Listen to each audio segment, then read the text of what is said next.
Damn it. Butthead? Where are we? Where's that sign? It's gone. Beavis, we're trapped in the past. Oh boy.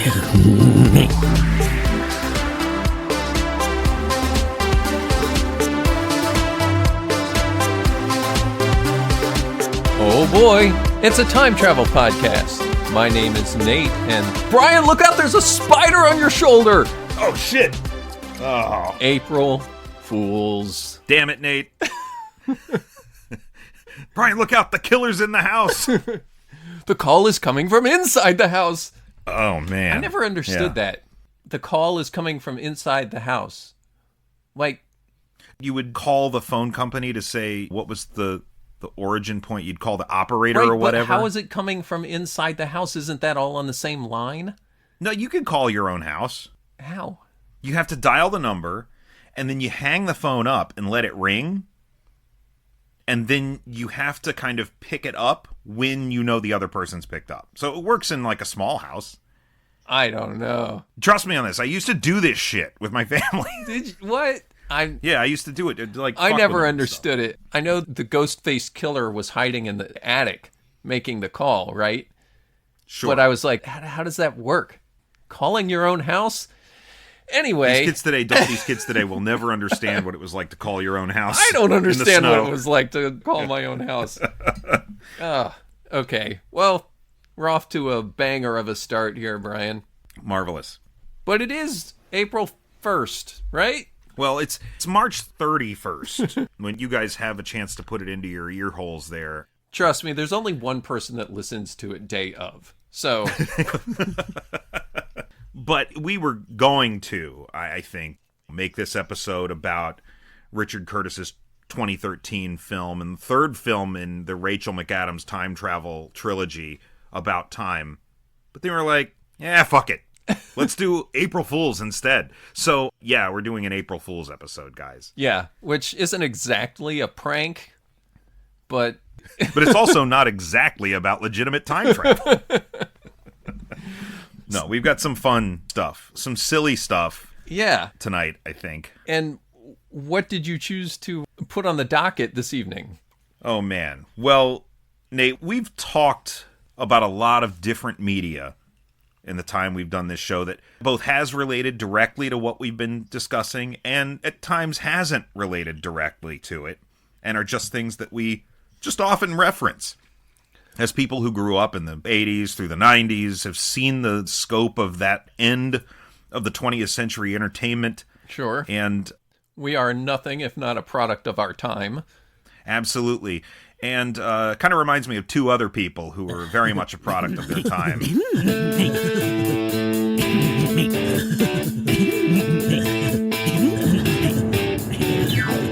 Mike Judge's Beavis and Butthead. Guys, that's where we're starting tonight. We're starting with a Beavis and Butthead episode. I feel like we've been waiting for this moment for a long time.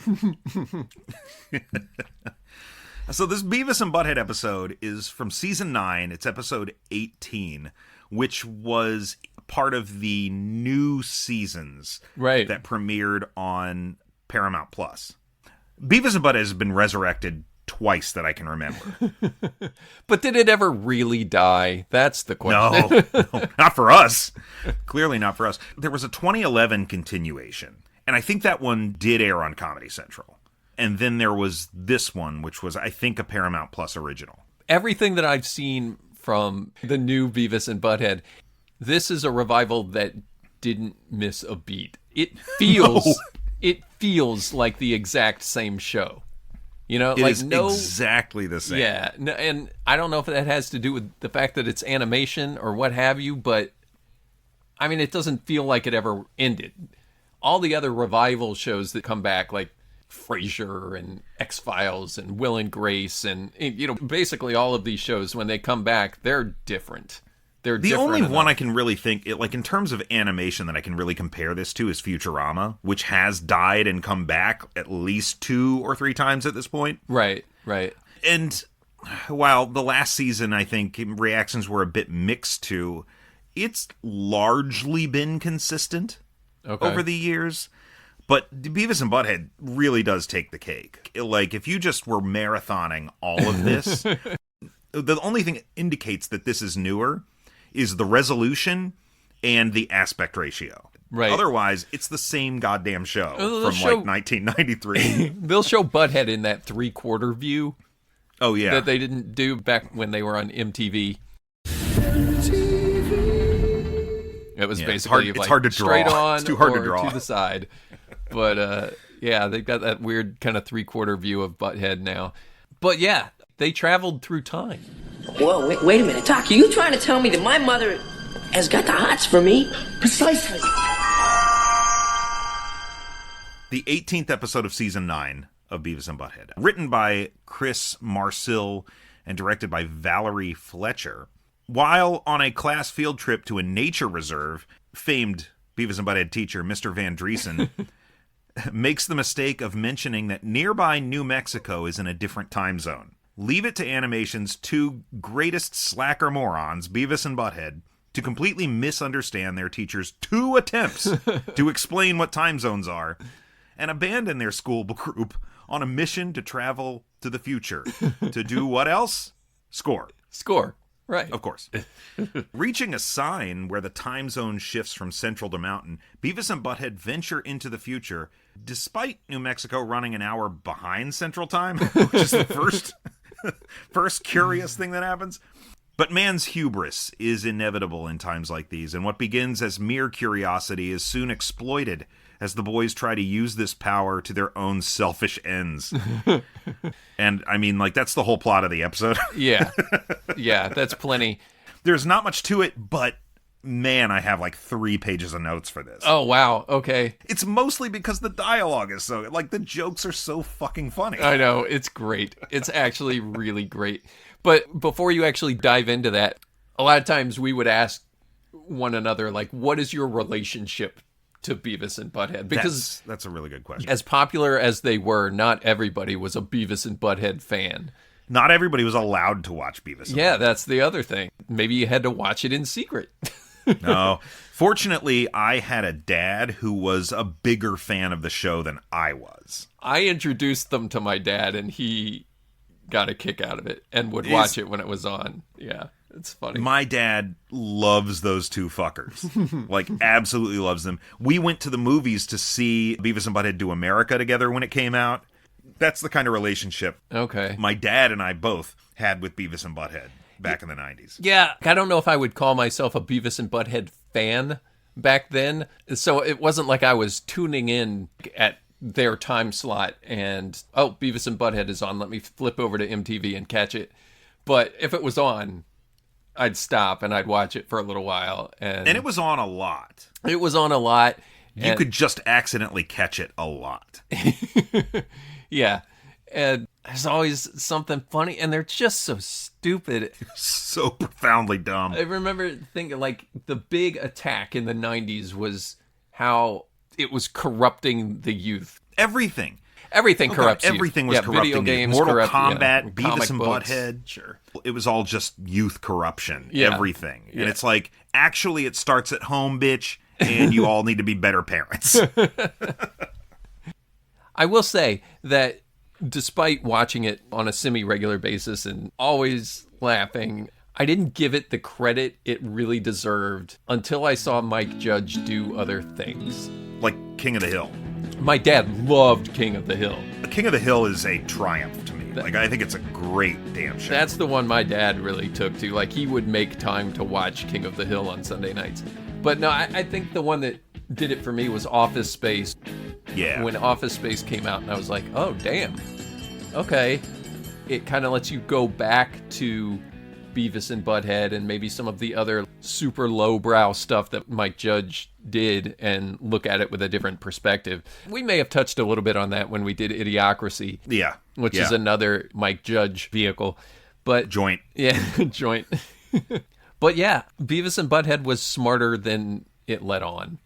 Yes, it comes across as much dumber than it is. Yeah. It's hard to define, but comedy is enough of a science that you can't just be stupid and get away with it. Yes, yeah. I understand these characters and I can expect their interplay to be this or that, as opposed to just a couple of assholes or whatever. It can't just be them sitting there, like giggling. Right, which is what people thought it was, Right. if you weren't paying attention. Exactly. And I think, here's the thing about Beavis and Butthead, the big thing that I didn't really respect enough as a kid or notice enough as a kid, yes, they are slacker dumbasses, but when it comes to, like, the music video segments specifically, they actually have some pretty insightful commentary. Yeah. Butts. Yeah. Throughout, it's like they're actually not complete morons. They're just dopey, uneducated high school kids. And they like what they like. And they like what they like, and they hate what they hate. And yeah. I saw that again in this episode with the music video segment, which I definitely want to talk about a little bit. Yeah, a little bit, sure. It veers off, but there's a couple things that are really, really worth mentioning with that. I know that Butthead likes it when he can see the bottom of the thingy. Yes. One of his more insightful bits. When I can see the bottom of it. Yeah. So anyway, whether you are a lapsed Beavis and Butthead fan and you haven't seen any of the new episodes, or whether you've kind of been following them throughout, you can kind of go into this episode, this Time Travelers episode, and it's like no time has passed. Yeah, for sure. Which is funny because the whole episode is about the passage of time.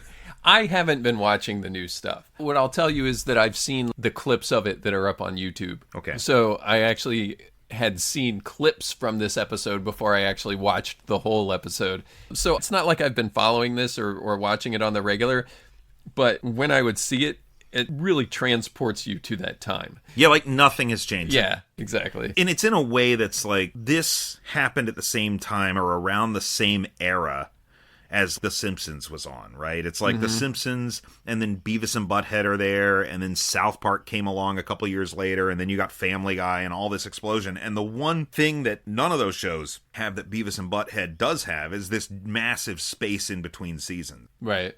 And even on Futurama, characters grow and develop, and we find new things out about them. It's not static from episode to episode. Sure. Leela's background changes. Fry changes as a person. But on shows like The Simpsons and Family Guy and South Park to a degree, part of the point is that these are static figures. Right. And they've now existed through an entire age of man, almost, Yeah, for sure. And they've had to kind of adapt and adjust as times have changed. And so when you sit down and watch an episode of, say, The Simpsons today, what you're seeing doesn't feel the same as what you watched 20 years ago. Yeah. Beavis and Butthead truly feel like these characters out of time. Yeah. As Butthead observes, We're from, like, a bygone era. We're like from a bygone era. Bearing in mind, of course, that they know that it's been an hour.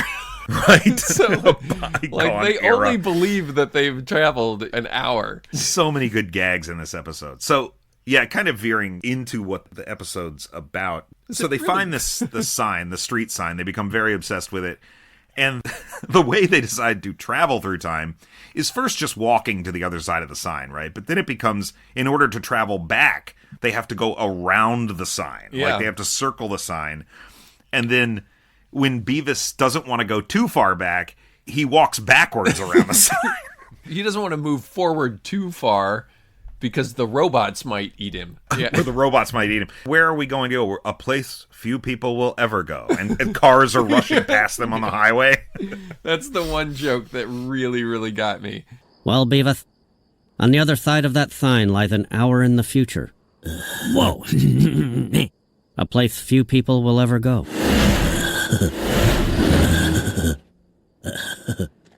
God, yeah. Yeah. I love so many lines here. Like, they first cross over and Beavis is like, whoa, it feels advanced or something.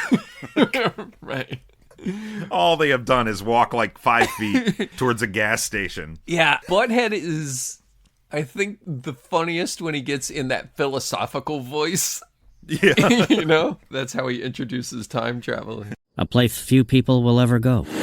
It's like that there's cars racing by, just driving right through the time zone. But you know what's funny is that as stupid as they are, they have a pretty good understanding of what time travel would mean for them. Yeah, they if do. It were working. They clearly understand the concepts of time travel. You know who they understand time travel better than?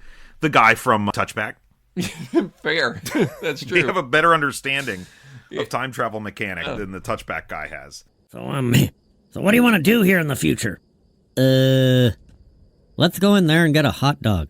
I'm not hungry yet. Then let's go another hour in the future when it's lunchtime. Oh yeah, good idea, yeah. Yes, cool. Just go around here. It's gonna be cool. There we go. Yeah, that's better.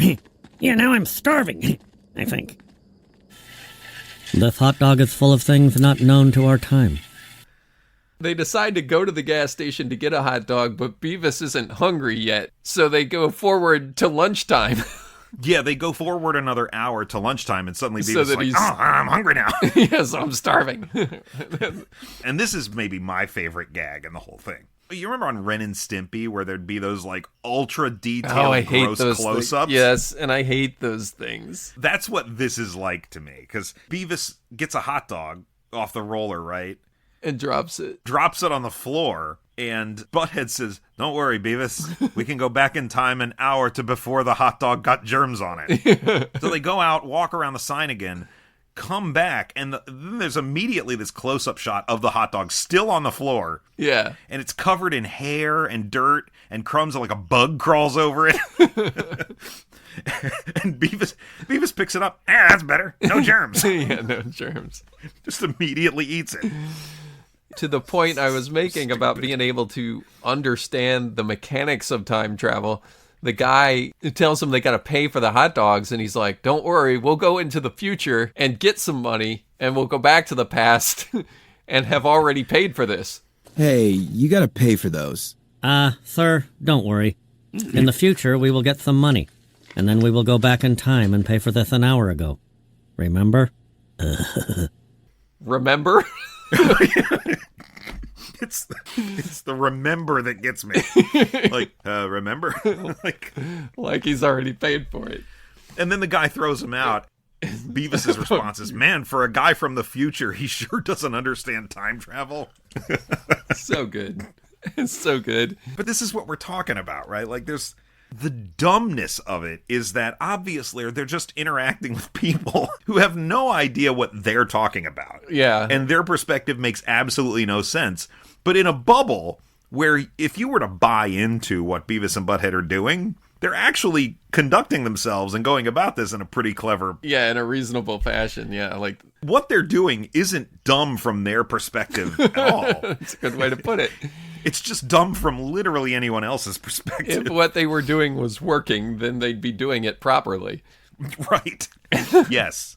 Yeah, and that's kind of the thesis of Beavis and Butthead, I guess. Yeah. Even if Beavis breaks his arm. Breaks his arm. Right? But then he goes to the past before he broke it. Yeah. And that girl's like, what's wrong with your arm? Oh, I'm going to break it later.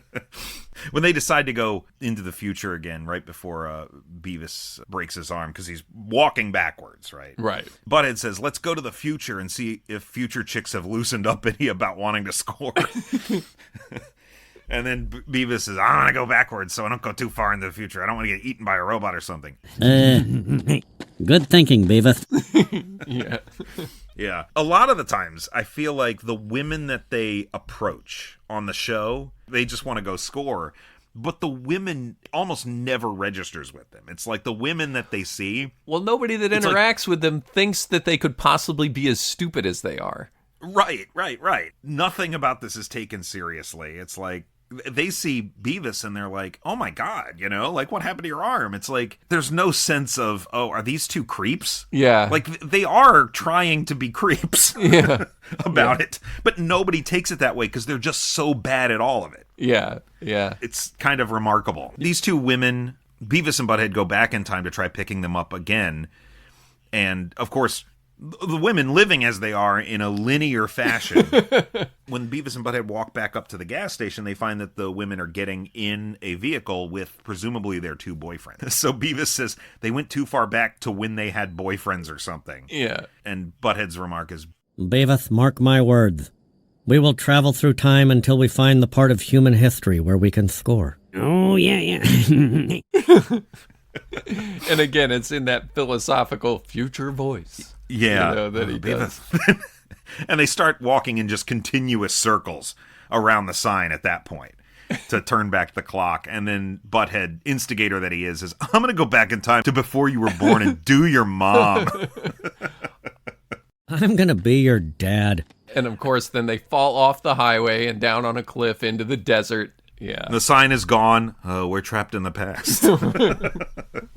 With the cavemen. Yeah. And of course, the wide shot we're seeing, the sign is just above them and the road is still very active and busy. Yeah. With cars going back and forth. It's just remarkable how this plays to like common time travel tropes. Sure. You know, it's like they've clearly watched some TV, these two. Obviously, they've seen some shit, and they're recognizing the trope benchmarks in their journey through the desert here, even regardless of how stupid the whole thing is. Yeah. Which is part of what makes them so endearing, I think. We went back like 100 years to caveman times. Right, and they want to find a cave with a TV in it or something. Yeah. Beavis declares that he's going to invent fire. Which is... Yeah, fire! Fire! Fire! Fire! Really in character. Yeah. Yeah, and that's the long and short of it, right? I mean, they just kind of do stupid things and try to score and... And the world barely reacts around them. Exactly. Even the end of this episode, where you see them kind of wandering through the desert, way in the distance through the windshield of the bus, which cannot leave the reserve, until they found the 2 students. Because they can't find Beavis and Butthead. And none of the kids know where they are, of course, because nobody pays attention to these 2. Right. And you just kind of see them wandering way off in the distance. Life goes on around them, and they're just off on their own little adventures. So, with the reboot, they still have the cutaways to when they would have been watching music videos, right? But yes, not all of them are music videos anymore. Like, sometimes they're watching, like, reality television. Or like YouTube videos. Okay. Yeah, which is one of the things they watch in this. Like the shark video was like... Oh, the shark thing. Yeah, that's right. the shark video is pretty good. Yeah, they do that sort of stuff now. What is it like? The sharks have fish that aren't as cool as them. Yeah, following them around. You know what I don't understand is they always have like those little fish that are like following them around, like right on their wings or whatever. Their scientific name is the Beavis fish. Much like the land, Beavis, it follows around someone much cooler than itself. Shut up, Butthead. Come on. I love that Butthead is the one that wows Beavis with all his shark knowledge. At one time, 75% of the Earth's surface was covered in sharks. A shark can go 6 months without water. Was another one. Sometimes during Shark Week, I pay attention and stuff.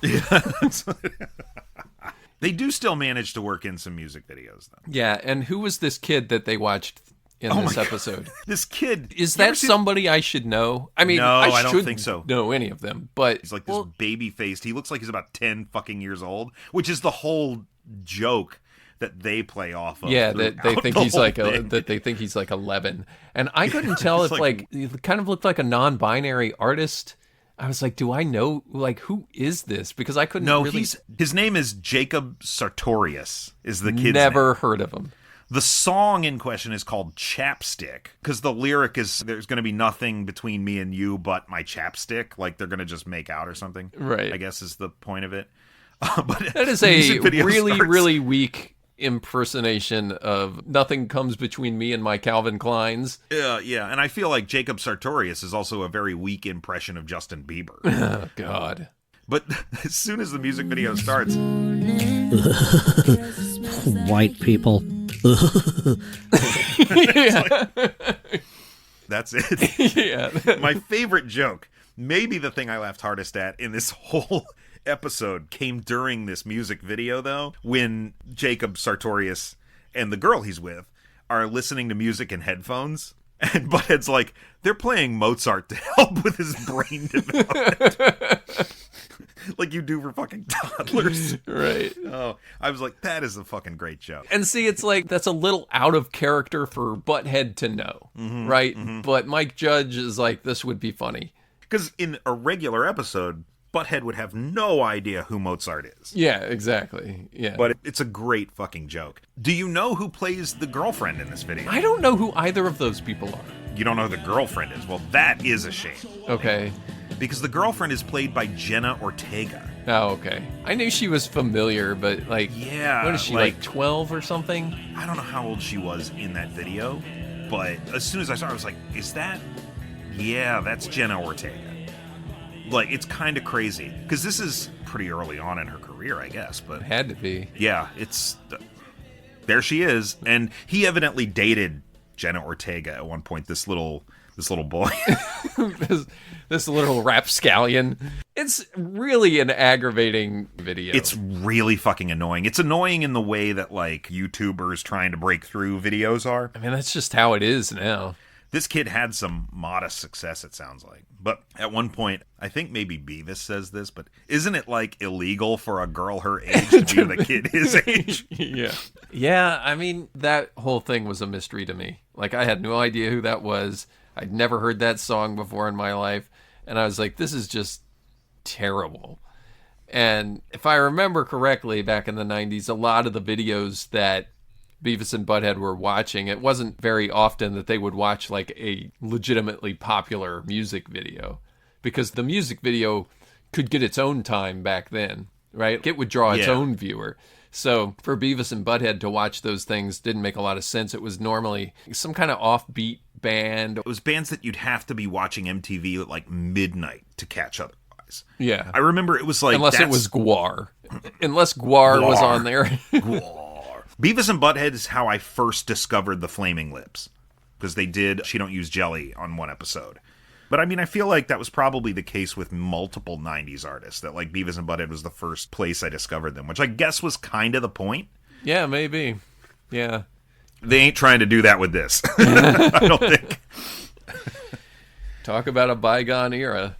If you're gonna build a time machine into a car, why not do it with some style? I guess we can rank this. Can we rank the road sign? Ranking the road sign. They don't actually travel through time on it. So But it's the like... time machine from Idiocracy, they didn't time... Oh, yeah. That wasn't an actual time machine either. So, yeah, this makes sense. And the time machine still ranked above the clock stopper watch. It did. It did. So, walking through the time zone, it's legitimate time travel, in a sense. It's time travel in the Neil deGrasse Tyson, I'm going to spoil the fun kind of way. Yeah, exactly. Technically, we're all traveling in time. Shut up. Hey, you know, did you see Neil deGrasse Tyson on Celebrity Jeopardy recently? No. I did see a clip of him on Celebrity Family Feud. Oh. Well, final Jeopardy question on his night was in I think the Great Muppet Caper. A ship arrives carrying various Muppets. The box with Kermit is marked Frog. The box with Fozzie is marked Bear. But what Muppet is in the box marked whatever? Gonzo. Obviously, it's fucking Gonzo, right? Yeah. Only one of the three people got it right, and Neil deGrasse Tyson wrote down Snuffleupagus. And I'm like, boy, you just dropped way down in my book, buddy. Snuffleupagus. My God. And he also didn't spell Snuffleupagus correctly. Well, how do you even spell Snuffleupagus? So Snuffleupagus has P's in it, but Snuffleupagus has two F's. He spelled it with two F's, and that's not the proper spelling of Snuffleupagus. It's Snuffleupagus, not Snuffleupagus. Of course it is. Yes. So anyway, I was offended on multiple fronts. Apparently. Did he win? No. Who? Jackie Tone did, from Glow Oh. and American Idol. Yeah, no idea who that is. Anyway, obviously she knows who fucking Gonzo is. Snuffleupagus. Yeah. Anyways, I think this goes just above suicide. I think it has to. Like here's the thing. It's so it's funny. functional. It's hilarious. But I also don't like standing on the side of the road on a busy highway like that. But for Beavis and Butthead, it's exactly what it's supposed to be. Precisely. So, Yes. like, you could rank this very high in its effectiveness within the episode. Oh, and sure. the function that it's supposed to have, and that whole environment. So, like, theoretically, you could make an argument for this to be really high. Judging it on that metric, it would be like number 3 on the list, I think. The question then becomes, how much legitimacy do we want to give our list? You know what I mean? Look, this one is designed to be silly. Right. And the list is not. The list is not silly. Right. That's why I'm like, realistically, it probably belongs in the 9 slot, right above Suicide. Okay. I think that's probably fair. But see, the problem is I could say that I enjoyed this more than I enjoyed La Jetée. Oh, God. Wow. Holy Take shit, that, dude. Sight I and was Sound so tired. It would put me to sleep. And then, Take that. Anyway. Yeah. So, like, as far as affinity is concerned, I could put it up higher. Beavis and Butthead time zones. Time zone road sign. So stupid. God, it is dumb. It is so April Fools, brilliantly everyone. dumb. God, I love it. It's so good. Now, I did want to point out that there is another Beavis and Butthead time travel episode called Time Machine. Right. From season... It was from the 2011 season. So this would have been season 8, episode 10. And I wanted to watch that this week, too, because that one's really funny. Because We looked for it. It's another field trip situation where Beavis and Butthead fall asleep in the back of the bus. The rest of the class gets off. And when they wake up, they're at this, like, colonial village. It's like a Renaissance fair or something, right? Almost like a Renaissance fair, but their classmates are gone. So they're like, we must have traveled back in time, And they start wandering through this place where their class is on the field trip. They just lacked the context to understand it. And just sort of got on the bus that morning and were like, okay, whatever. And it's a really funny one, but for some reason, it is not streaming anywhere. Yeah. Paramount Plus's collection just skips that episode. So I've got to wonder if, like, one of the music videos in there was a rights issue or... Yeah, it had to be something like that. Something weird happened in there. You'd think they'd be able to cut out whatever it is, though. Just, like, Yeah. cut out that portion. The second episode, because, there's always 2 episodes Right. in a Beavis and Butthead episode. And the second one was about them working at a massage spot in the mall. And I'm like, I don't remember that one all that well, but I mean, there can't be something so questionable in that segment that they had to take the whole thing off. I mean, it's Beavis and Butthead. The whole point is The that whole point is they're to be- objectionable. Yeah, exactly. So Right. I really don't know, and I'd like to investigate that further. But if any of you out there who are, like Nate and I, fans of this stuff, but maybe have more context for it, I'd love to hear why it is that specific episode is nowhere. But if we can find it, hey, there's always next year. Right.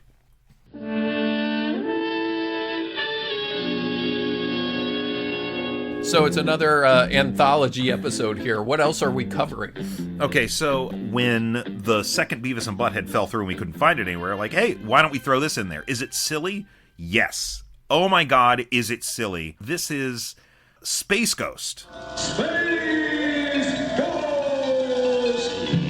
Season 1, episode 23, The Time Machine is the segment. Its original air date, Nate, was November 26th of 1966. Yes, not to be confused with Space Ghost Coast to Coast. No, this is the real deal. This is the actual Space Ghost cartoon that inspired Space Ghost Coast to Coast. Brian, I have been on a Space Ghost kick of okay. late. Within Yeah. the last couple of weeks now, I was working on a Space Ghost piece of art. I shared Yes. it with you, right? I Yeah, sent a you picture did. to you. You did. It was I good. It was real drawing good. a Space Ghost with Blip on his shoulder, and he's just super fun to draw because of that mask. And when It's a great design, man. Yeah, Like, exactly. Alex Toth did the design work for it. I think frickin' Kirby worked on that show, too. Probably. I mean, it was basically Hanna-Barbera putting together a series of superhero cartoons. There was Space Ghost, the Herculoids, yep. and then I thought Thundar the Barbarian was part of that, but I actually That one came later. It came later, and it's not actually Hanna-Barbera. And Thundar definitely was Kirby. Jack Kirby did a lot of the design work on Thundar. Right. I think he might have done some Space Ghost, but I know he did Thundar. What's like Blue Falcon and Birdman? Not Harvey Birdman. Birdman was a good one. Yeah, he turned into the lawyer later during Adult Swim, but right. But yes, like all of these Hanna-Barbera characters were later repurposed by Cartoon Network into these other roles. They all came back. Most of our generation, I think, would know that from Adult Swim in the 90s, right? Instead of these from the 60s. But I remember watching the actual 60s cartoon, probably like as a segment on Bozo Show or something. Oh, maybe. Growing up. Yeah, that could be it. I definitely had some exposure to that. And as I was working on this art piece, it really is a very sharp, very sleek design. Yeah. It's so fun to draw. And it's simple to aid in the animation, right? So like it's 1966, all hand-drawn animation. So the design is as simple as it comes. It's just that black cowl. It's basically Batman missing the ears and just this all-white leotard with the yellow cape. It's a lot of fun as a superhero. I can look at Space Ghost now and I can watch a 7-minute Space Ghost cartoon from 1966 and realize that this is as dumb as all get out. But that costume is still pretty fucking cool. And Space Ghost could be a pretty cool character. And I think Dynamite Comics has put one out, right? You were telling me. The 11th issue just came out a week ago. Okay. So by the time this posts, issue 12 is going to be coming up. So wrapping up its first year. Right. And it is really good. It's remixing all those elements, all those classic characters. And taking it seriously, right? Zorak, Moltar, Brack, all of them show up. Mm-hmm. And they're not funny. None of them are fucking funny. They're actually pretty goddamn terrifying. Right, so they're taking the material seriously as it would have been intended for a child, Yeah, like Space Ghost himself is dealing with some heavy trauma. The kids are also dealing with a lot of trauma. The best issue of the book so far has been an issue where they ended up on a planet that sort of de-evolved them, but at the same time accelerated Blip's evolution. So Blip was able to save the day and talk, and he was almost the human character in that issue. It was a really, really good. Anyway, highly recommend. So this is one you're reading regularly. Yeah, Space David Ghost? Pipose's Space Ghost series. Big fan of it. But as far as the time machine. Yeah, okay. So first I wanted to ask you this. You said you're on a Space Ghost kind of dive here. Yeah. I have a trivia question for you then. Oh, I don't know if I'm going to go. All right. So in Space Ghost, there is a performer who is an actor that we have previously discussed on this podcast. And the only hint I will give you is that this performer appeared in the Quantum Leap reboot. Do you know who it is? He voiced a character? Yes, he voiced a character on the 60s Space Ghost series. God, who was old enough to have done that? I'm assuming it was some kind of guest star that I'm not remembering. It was a guest star. Yeah, you'll have to tell me. Tim Matheson, who appeared in the Lonely Hearts Club episode. Right, that one that you liked and I didn't. Yeah, I really liked him on it, because I was like, oh, Tim Matheson's so delightful in this. He was the voice of Jace. Oh my gosh, she's gone! I've got to get Jan back! I've got to get her back! On Space Ghost. Oh, no back kidding. in the 60s. Yeah. Oh, okay. So that's a kind of a cool connection. Jace is the kid's sidekick. I feel like I need to be explaining this to the audience. Yeah, so Space Ghost, for those of you who don't know, Space Ghost, he's this superhero space character that we've described. He's got Jan and Jace, who are brother and sister, who are kind of his charges. For some reason. For reasons we don't know on the cartoon. Yeah, they're just there because every superhero needed teenage sidekicks in the 60s. Yeah. They also had a blue monkey named Blip, because also you had to have a monkey in there. Yeah. And together they all fight all manners of creatures around the galaxy, with the aid of Space Ghost power bands, which are kind of like the MacGuffin that can do it all. Right. My favorite thing about Space Ghost is that he can fly in space, but he also has a spaceship. So, like, yes, why does he need both? Why do you need both? And the other thing, as I was watching this is 1966, which is an interesting year for this to happen. Jan and Jace were talking to Space Ghost through their comm badges. Mm-hmm. They've got that little arch, almost like a Star Trek emblem. Yep. and they press it on their shoulder or on their chest, and it would light up in cartoon colors or whatever, and they would talk while they had their hand on it, right? Yeah. And it was like their comm badge. Now, in 1966, Star Trek was using basically a flip phone.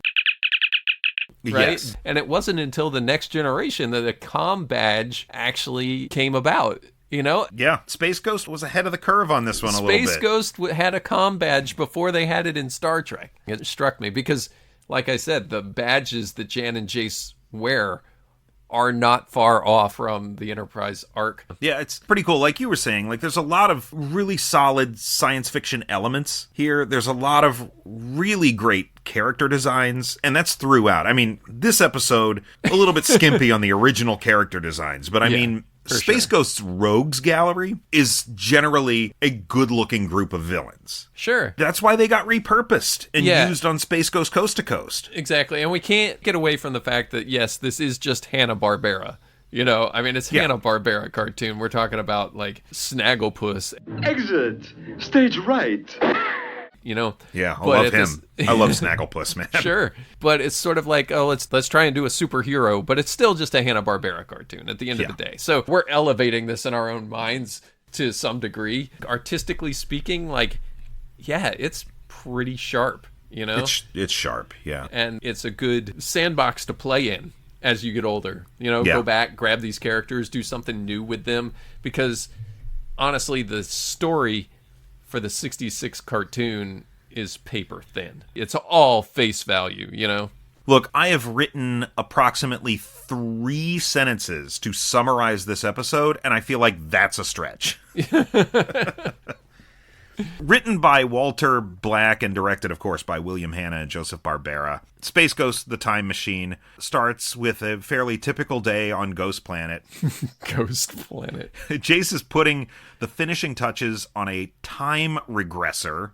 Like, I don't know why you need to use such a complicated word to describe your time machine, but whatever. While his sister Jan and simian ally Blip look on. All of them, it's worth noting, lack parental supervision in this scene.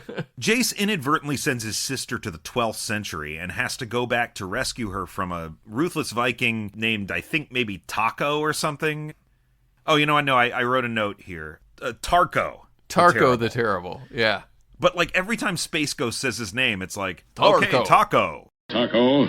I swear, like, is he saying taco? Because it sounds like you're saying 2 different things. It's like, Tarko's like, I'm Tarko. And he's like, thank you, Taco. Anytime you say taco. Anyway, Space Ghost comes along later and finds Jace's device and wisely sets the return timer. Like, why the fuck didn't we think of that earlier? To avoid getting stuck in the past as he and Blip head back in time to square off against Vikings and rescue his young wards. That's about all there is to say about it. Nate, do you have anything else? Well, I found it curious that there's so much that you have to draw from this just through implication, right? Right. And I'm assuming that Jace invented this thing because he really seems like he did. Yeah, it seems like he invented it. He was certainly working on it. Is it a kit? It's a question though. Is it a kit? Because that's the just putting together a model. Yeah. Because there are some things that are hard to square. Like if Jace just fucking invented this, 1, remarkable. 2, why does Space Ghost know something about it that Jace didn't know? Exactly. That's where I was going with it. So I'm like, it must have been like a model kit that they bought at like a hobby shop. Maybe. And maybe it's the off-brand one, and that's why he calls it a time regressor. It's because just they couldn't really quite funny. use the word machine. The nuclear coil is connected to the radar core. The radar core is connected to the lasertron. And the lasertron is connected to the thingamajig. Connected to the thingamajig. Oh, Jan, can't you see I'm working? I see. And when is the time regressor going to work? The time regressor will work when I get the bugs out. Now, let's see.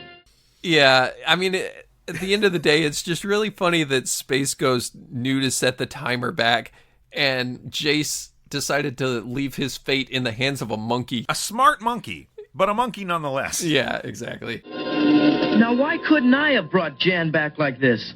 You didn't set the recall computer. Oh. But I don't know. At the end of the episode, Space Ghost is like, Jace, you've stumbled upon something that we can use in the future to travel space and time. So, I don't know. So it seems like Jace really invented seemed it. like he invented it. Yeah. Oh. But It didn't is know. weird. Then again, it's just an excuse to get back to the 12th century. Here's the other thing I found funny, is that they're on Ghost Planet. And if they're using the time regressor to go back to the Viking times, as they describe it. Yes. Is it the Viking times I think they call it on the Ghost Planet? The Viking times on Ghost Planet. Or is it Yeah, the that's Viking weird. times on Earth? Are they human? They're human, right? No matter where you're at in space, you can only use time travel to travel back in time to Earth's history. To Earth's history. That is yeah. a very, very Earth egocentric perspective on time travel. Yeah. Space Vikings! I think we might have cracked something new. Space Vikings is a pretty good idea. That's not terrible. I got 2 words for you. Space Vikings. Cut the check. Let's be honest. There's not a lot here. There's some good lines. Good There's lines some of good dialogue. lines. The fight between Space Ghost and Taco Taco! that ends where Tarko says, I yield to a superior fighter, and Space Ghost says, you're still the mightiest of all, Taco. I'll remember your strength for many years. Like, what? Yeah. Will you? God, you fight fucking giant goddamn praying mantises. You're not going to remember this ginger dude. To say nothing of the fact that Tarko is taking Jace and Jan as slaves and is whipping them. Like Well, he is Viking. I mean, like, you No, gotta... I get it. He's also Tarko the Terrible, Yes. right? He's Tarko the Terrible, and he's taking slaves, starts fighting Space Ghost because he thinks Space Ghost is going to take one of his slaves, and no one takes a slave from Tarko the Terrible. But by the end, because they've exchanged a couple of punches... Do not go. Come with me to my lodge as guests of Tarko the Terrible. Sorry, we must return to our world. They're like, hey, you're all right, but we got to get on back to the future. Back to the future! They worked it out like men. Yeah, he's just going to leave this guy, this tyrant. He gives him a handshake and is like, you know what, buddy, you're all right. Hey, like, no. nobody abuses my kids but me. Yeah, exactly, right? You were just whipping my children, flogging them on your... Yeah, whatever.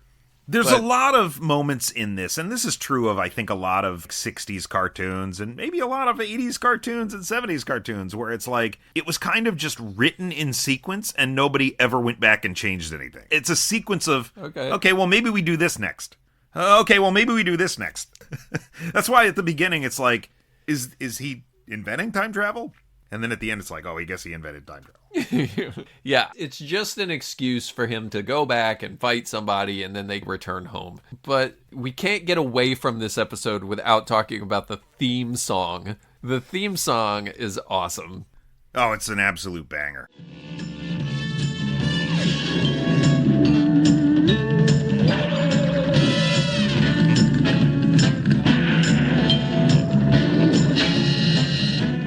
Yeah, it's really great.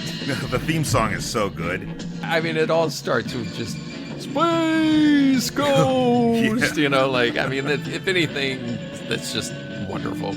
Wonderful in its simplicity and implies adventure. You know? Yeah, I mean, like, man, and a lot of these theme songs from the 60s. The design. You know, like, I think of that, I think of, like, the Johnny Quest theme. Sure, You know, these Johnny Quest. are, like, good fucking pieces of music that are going into cartoons, you know? Yeah, man. Like, they knew how to sell this shit. It's like, as long as you make the intro good enough, and this was true for a long time in animation, right? Like, if you make that intro an all-timer, Yeah. what comes after it could be literally anything.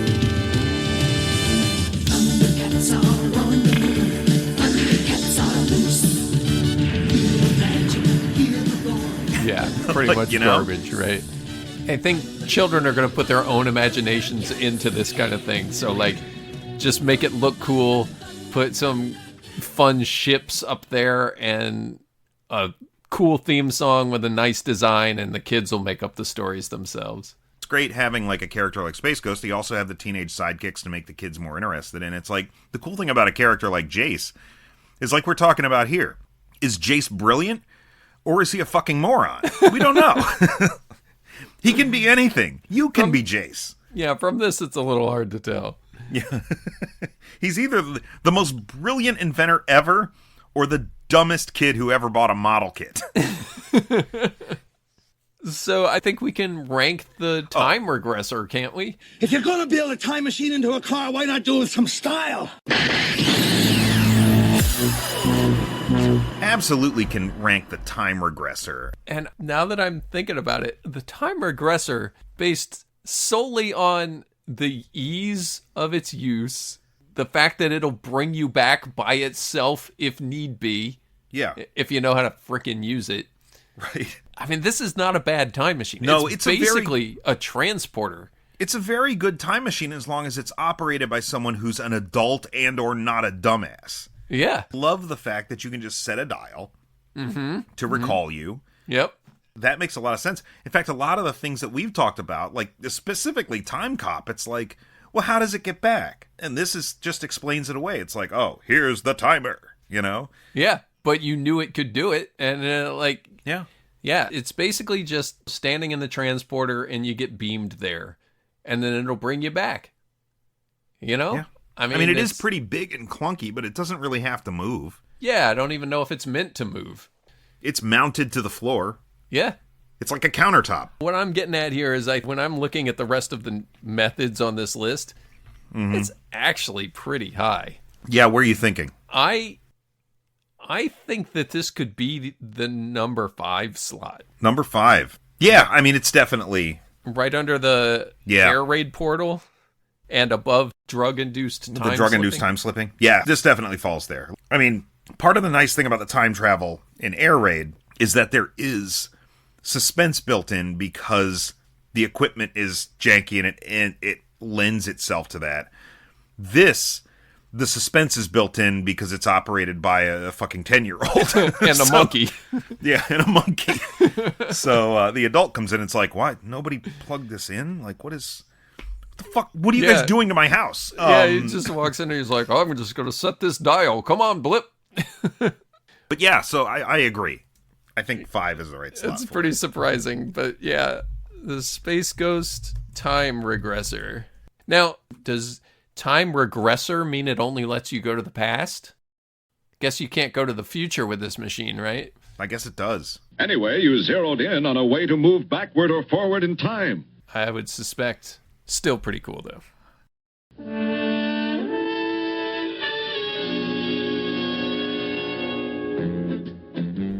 So the third and final thing we're going to talk about in this, our April Fool's episode, man, I think I probably alluded to this at some point in the Ziggy Awards episode. Yeah. We spent a little bit of time, well, we spent a lot of bit of time last season and a little bit of time in the Ziggy Awards episode talking about the absolute titan of sci-fi that he is, Jonathan Frakes.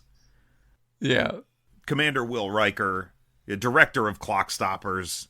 Director of several episodes of Star Trek. A couple of Star Trek movies. Yep. But he was also the host of a series called Beyond Belief, Fact or Fiction. Yeah. And I thought, I wonder if there was ever an episode of that show that dealt with time travel. And sure enough... Turns out... we were in fact able to find an episode of Beyond Belief, Fact or Fiction, that suggests that some time traveling could have occurred. Western towns have mostly disappeared from the American landscape these days. Many have been bulldozed to make room for strip malls and freeways. Some have been saved as tourist attractions. History preserved to sell beer and t-shirts. Still others stand deserted. No horses move down their empty streets. No people walk through their swinging doors. Thomas L. Fergus is about to happen upon the strangest of Western settings. In fact, you might say it's a location that truly deserves the name Ghost Town. It's season 3, episode 11. It's a segment in that episode titled Ghost Town. It was written by Bob and Mike Scott, directed by Rachel Feldman, the segment that sort of adapts this story anyway. Okay. For those of you who might be unfamiliar with the show or only know the memes, the premise of Beyond Belief is that each episode presents viewers with a series of tales that stretch the limits of credibility and plausibility. Some of the stories are true accounts, and others are complete poppycock. In this particular segment, a photographer named Thomas L. Fergus, which is the first clue, I think, is traveling the American Southwest when his truck breaks down. With no signs of civilization or cell phone service, things are looking pretty bleak for Thomas until he comes across the town of Red Ridge. The town looks completely deserted until Thomas enters a saloon and finds it filled with people, none of whom seem capable of helping him, and all of whom are dressed like they're part of a Wild West reenactment show. After being questioned and ridiculed by the tavern folk, Thomas finds a newspaper. It's August 5th, 1848. Thomas is confronted by the town sheriff, who shoots his cell phone with a gun. But I mean, really, haven't we all wanted to do that at some point? We did back then. And then the sheriff throws Thomas in jail for the night. The next morning, Thomas wakes up to find the sheriff gone and the cell door open. Stumbling out into the morning sun, Thomas is greeted by a park ranger who looks suspiciously like the bartender he encountered the previous day. As he gets into the ranger's truck, Thomas notices that his cell phone is still there and a bullet hole is running right through it. And that's where this segment ends. Fact or fiction? Yeah. Fact or fiction? What'd you think? What did you think of this? Well, I was really excited to do this. It's silly, fun, and the Frakes bookends to all of these are always just so delightful. Yeah, I would ask, I guess, first, what's your relationship to this show? Have you ever watched any of this outside of the memes that have grown out of it? Yeah, this was one that was much more like, I guess, your association with Beavis and Butthead, where it was like, I'm flipping stations and, oh, okay, you know? Yeah. Let's look at this. Stuff on that. Yeah, I don't know if I ever watched this. You know what it reminded me of at the time? You remember the show In Search Of? No. This series presents information based in part on theory and conjecture. The producer's purpose is to suggest some possible explanations, but not necessarily the only ones, to the mysteries we will examine. It was on like in the mid-70s, I think, or early 70s, but they reran it a lot on like A&E or something early in the 90s. But it was a show about unexplained phenomena, cryptids, those sorts of things, and it was hosted by Leonard Nimoy. Oh, okay. And so when Beyond Belief came along, I was like, oh, this is like the next step in this, right? Sure. Yeah, it's even got a Star Trek host. Yeah. Who came in to host this show about bizarre and unexplained phenomena, which was all the rage at the time, folks. Yeah, I mean, Ripley's Believe It or Not was also... With Dean Cain? No, Jack Palance is the one I remember. Jesus. The revelation of that secret will be the first stop on our journey into the strange, the bizarre, the unexpected. No, Dean Cain hosted a later one. Okay. Around the same era. Yeah, Jack Palance was the original, because I thought his name was Ripley. Believe it. Or not. I was young enough that I just assumed because the show was called Ripley's Believe It or Not, and he was the guy talking to me. Around the same time as Beyond Belief came on, they resurrected the show, and it was Dean Cain hosting it. Okay. So yeah, but there was original TV series in like the late 40s, early 50s, and then the one I think you're referring to was 82 to 86. Yeah, probably. Yeah. I remember a segment about a horse with a robot leg. Yeah. I choose not. But with regards to this show, and this is the first time I've watched this, I watched all of the segments on it. Oh, did you? Okay. You just watched the one? I watched the first two segments on it. I just ran out of time. This was a lunch break watch for me. Okay. I watched the Ghost Town segment twice, though. I don't normally repeat watch things, but I did watch the Ghost Town segment twice. I did too, actually. But this is the first time I've ever watched this show. And I'm going to say It's a better show than it has any right to be. It's fun, right? Like, I mean, it's actually relatively fun. I think my main question for you would be, does anything like this exist today, and could it? Huh. I don't know that anything like this exists. I don't think it is. It feels very much like a product of its time. If I'm not mistaken, I might be making this up, but I feel like it was on the heels of the alien autopsy thing that Frakes was the narrator on? Yeah. It was like supposed found footage of an actual alien autopsy. That's absolutely right. Like, I mean, the show premiered in 1997. Okay, yeah. And then ran until 2002. So it was right in that window, like right after the alien autopsy stuff. X-Files is still firing on all cylinders in 97. Yeah, sure. But it is worth noting that there is a new version of this show that, as near as I can tell, might still be in production. Oh, no kidding. Okay, well, that answers that. I think it's a German production now. Like, it exists. I just don't know if we watch it here, and I don't think that Frakes is on it anymore. I could be wrong about that, though. Maybe he is. No, I don't think he is. Well, I know that there's No. It sounds like he very much is still the host. Is that for real? Oh, yeah. This is definitely German. And Frakes is hosting Das dritte Data. Mr. Chang's shop. That's not German. I know there's something very similar to this that really got the internet in an uproar about a time traveler that was supposedly from like Holland in the 1940s or something. I don't forget what that was, but it turns out it was just a segment from a show very much like this one, where they kind of made it up based on a story that somebody heard. Could it be true? And like all of the evidence that they had was part of the reenactment. But it feels like it was done much better than this was.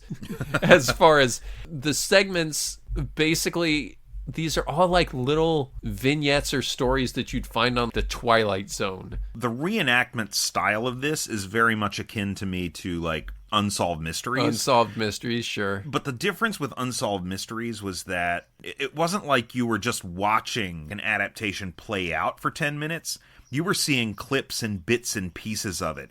So it could kind of skirt looking cheap or cheesy because these little reenactment clips would last like 10 seconds, and then you would see a silhouetted person in like a confessional kind of frame that's talking about it. So it lent itself to a little bit more credibility. Now, because of what this show is, and the sort of, is it real or is it not real, you can't really have those sort of narrators or those talking heads that are like, this was my experience, and their voices distorted or whatever. Right. I think most of the segments were narrated, though. I know the Ghost Town one certainly was. Yeah. Narrated by the actor playing who would be the main character and or person that claims to have time traveled. Yes. And, yeah. You know, like I said, they are fun, and I would say that it's remarkable what the two words based on can allow you to get away with. Yeah. Like the fact that this is based on a true story then also makes our segment of it fact, right? They clearly tell these stories with all the implications that there's some kind of paranormal or science fiction element to this. One of the segments in this same episode where the father in a family sleepwalks, and the story is that a gypsy tells them that he's going to one night sleepwalk and never return. And they put bells on his hands so that they hear him if he were ever leaving. And of course it comes true. And then a doll that looks like her dad ends up in the child's dollhouse. Is this true or false? Is it fact or fiction? And that one, spoilers.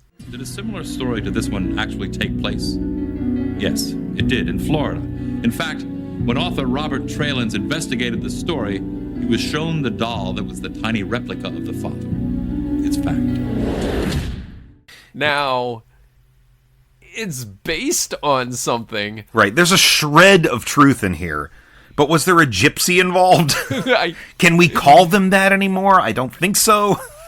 Right. The implication from the story is that the dad was trapped in a doll. You know what I mean? Yes. But what is true, if there's any shred of truth to this at all, the man left his family. Like he walked out on his daughter. That's the truth. And in all likelihood, if there's a doll involved, he probably made a doll of himself and left it in her house and walked out on his family. Yeah, probably. But they're like, and then there was a gypsy. It's all a matter of perspective. The moral of this story isn't check your truck before going on a long journey, or like, if you're time traveling, try your best to assimilate, which this guy does not do. Make sure you bring enough water with you. That's the moral of the story. Stay hydrated. That's it. You got to stay hydrated. That's the whole moral of the story, Ghost Town. So the people that he meets, I got to hand it to some of these actors. Like the old codger he meets on the steps. Yeah. I love that guy who just spits the backy out on his shoe. Is like, pulls the knife on him. Yeah. What'd you call me? Who you calling a joke? What you doing out in your skivvies? Yeah, they're all cartoonishly Western. Very much so. It's like Back to the Future Part 3 is slightly more believable than this. Yeah. The one that kills me, though, is the sheriff. Right? And the spin he puts on his words. Drop yo whippin' now, Yeah. And weapon is spelled W-E-P-P-I-N. Don't like strangers in my town causing trouble. You understand me, boy? I'm not trying to cause any trouble. I just want to get out of here. All right, I'm going to call a friend. I'm going to have him pick me up. You'll never see me again. I promise. Drop your weapon now. This is not a weapon. This is a phone. You call people with it. See? Oh. Let's go, boy. I want to say, the thing that makes this clearly, well, first of all, is this fact or fiction? Are we going to divulge that? I mentioned Leonard Nimoy here early in the segment, and to answer this, I'm going to paraphrase Leonard Nimoy from that classic episode of The Simpsons, The Springfield Files, which incidentally opened like an episode of In Search Of. Was this story fact or fiction? Well, it was fiction. It was all lie, but they were entertaining lies. And in the end, isn't that the real truth? The answer is no. Yeah. This did not happen. As Frakes says, gotcha, partner. Oh, man, he's so good at them. Did you think this story really happened? We gotcha, partner. It's a fake. Like, He's really good at it. It's like a joke on the internet now, but who else is going to pull that off? All the questions that he asks at the beginning, there's those supercuts of him just asking questions. And then there's the guy that took that supercut and slowed it way down. And it's like, this is what it's like having a conversation with your drunk uncle. Like, oh man, I love it. I love it. I mean, the things that they write for him to deliver, and for him to deliver it with the gravitas that he has, is just remarkable. The calendar in my house this year is various artistic interpretations of Jonathan Frakes from this show. Just want to throw that out there too. Yeah, it was a Kickstarter from last year. Wow. All right. The segment ends, right? And then they're like, we'll find out at the end of the show whether this was true or false, right? But the end of Frakes' thing, he says, oh my God. Or just maybe Thomas crossed some line where the past and present are indiscernible. As indiscernible as day from dusk, love from hate, or fact from fiction. Day is very discernible from dusk. That's what I wrote down the love same is thing. Not hate. I said, Mr. Frakes, aren't all of those examples exceedingly discernible?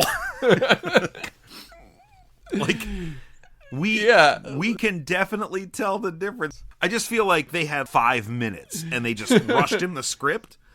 And it's like, this is what we got, this is what we got. And then they're listening to him say it, and the scriptwriter is like, fuck, I screwed up.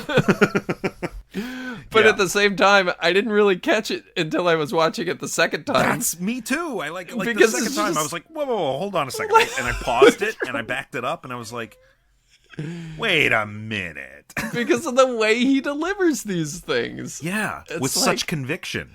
Yeah, conviction and like, you know, if you really think about it, there is a thin line between love and hate. Maybe those things aren't quite so discernible. Yeah, maybe they're the same thing. You know, when it comes down to it, this clearly was fiction. From the jump.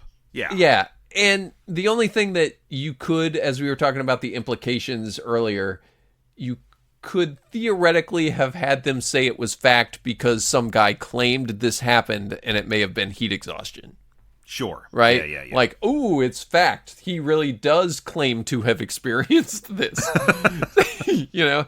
But from most perspectives, yeah, like it was pretty clearly fiction, right? But so much so that this is like the exact plot to an episode of The Twilight Zone. Yes. There's an episode of The Twilight Zone where a Union soldier, I think, just kind of climbs over a bunker and goes over a hill and walks into 1950s America. There were a lot of Twilight Zone episodes about people walking over hills and realizing where they were the whole time. Yeah, like they were in some weird place, and then when they walk back over the hill, suddenly that thing is gone. Yeah. I mean, it's just an episode of The Twilight Zone. Not that there's anything wrong with that. No, everybody's okay in it. It was probably the least entertaining segment in that episode. In that whole episode, yeah. And I love time travel, so like the other thing is like if you're going to try and claim something is true and like fool somebody, maybe don't have the sheriff shoot the phone out of the guy's hand and leave a bullet hole right through the phone. It's not only just that the bullet hole's right through the phone, it is directly in the center of the phone. It's a perfect circle in the center of the phone. Right. Like maybe just don't do that part. Do parts that like clearly don't seem written. You know what I mean? Right. Yeah. Whatever. Were you entertained by this? Oh, sure, I was entertained. Yeah. Yeah, sure, I was entertained. I guess I started this by saying it was better than it had any right to be. The show is fun. This segment is very clearly not real. Like if we're guessing, if I had put money on this, I'd have got my $5 back, I guess. The show was enjoyable, and it's hard for me to take away from it now that I'm like really doing the deep dive conversation about it. I'm like, man, God, what are we doing? But when I was actually watching it, I was like, man, this is a lot of fun. Look at Frakes like selling this shit. And he does. And he does. Like, this show lives and breathes by Frakes. Yeah. He really pulls it off, and it was on longer than I even knew. Like, it's several seasons. So, and it's evidently still going in Germany. And we have nothing to rank from this, No,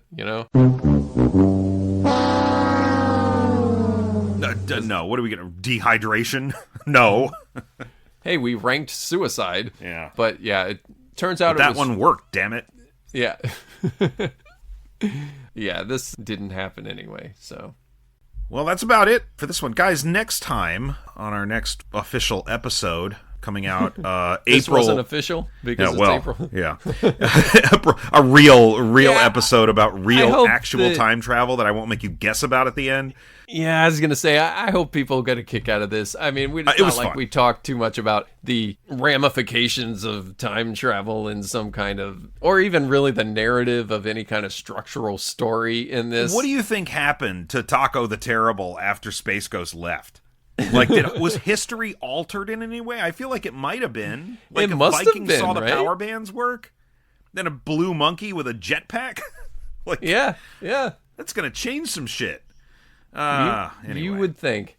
But yeah, I hope you enjoyed it just the same out there. But back to our regularly scheduled programming next week. Yeah, and next week we will be getting to the 2013 Richard Curtis movie About Time, starring Domhnall Gleeson and Rachel McAdams.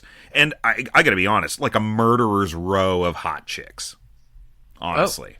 Yeah, Vanessa Kirby's in this one. You know, the lady in the first segment on Fact or Fiction, you watched the first one? That was the one with the gambling and stuff? Yeah. Yeah. The woman that puts the hex on that bar. Uh-huh. This is a good-looking woman. She's pretty good looking. I thought for a minute it was Minuet from Star Trek, but oh yeah, not quite.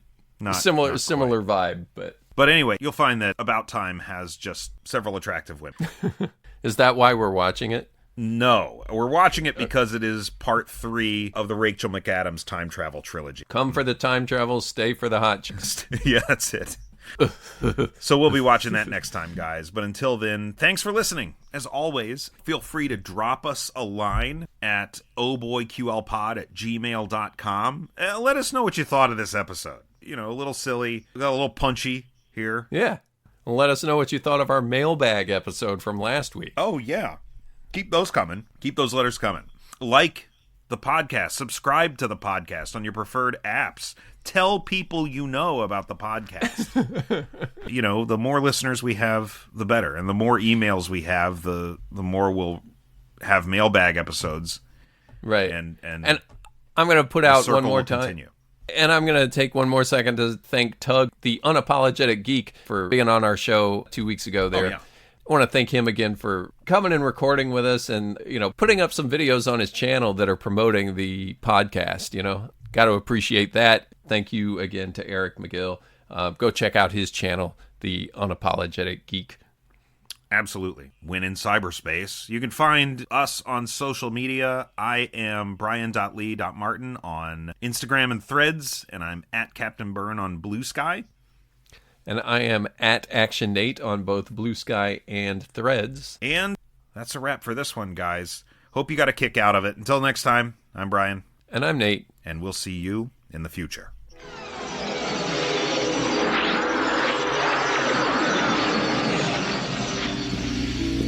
Truth and illusion often blend together. The examples are all around us. For instance, this structure. Some might call it a box, others a square, still others a cube. But what is the reality? Massive confusion. Tonight, you will view a number of stories, and your challenge is to view them and decide which are inspired by actual events and which are a mass of lies. Remember, it won't be easy, because if you've watched us before, you know we don't always play fair and square.